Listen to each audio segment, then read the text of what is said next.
Sirach, chapter 25.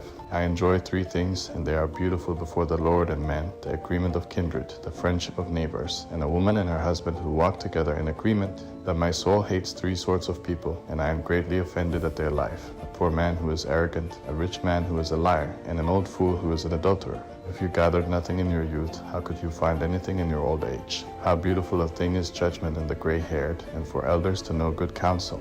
How beautiful is the wisdom of old men, and understanding and counsel to men who are in honor. Much experience is the crown of the aged. Their glory is the fear of the Lord. There are 9 things that I have thought of, and in my heart counted happy.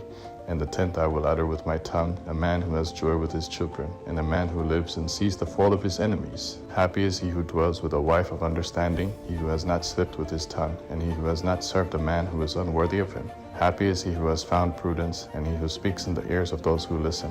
How great is he who has found wisdom! Yet is there none above him who fears the Lord. The fear of the Lord surpasses all things. To whom shall he who holds it be likened? Any wound but a wound of the heart, any wickedness but the wickedness of a woman, any calamity but a calamity from those who hate me, any vengeance but the vengeance of enemies. There is no venom worse than a snake's venom. There is no wrath worse than an enemy's wrath. I would rather dwell with a lion and a dragon than keep house with a wicked woman.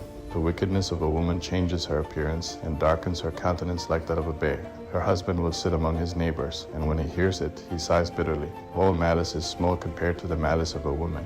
Let the portion of a sinner fall on her. As walking up a sandy hill is to the feet of the aged, so is a wife full of words to a quiet man. Don't be ensnared by a woman's beauty. Don't desire a woman for her beauty. There is anger and impudence and great reproach if a woman supports her husband. A wicked woman is abasement of heart, sadness of countenance, and a wounded heart. A woman who won't make her husband happy is like hands that hang down, and weak knees. The beginning of sin came from a woman. Because of her, we all die. Don't give water an outlet, and don't give a wicked woman freedom of speech. If she doesn't go as you direct, cut her away from your flesh.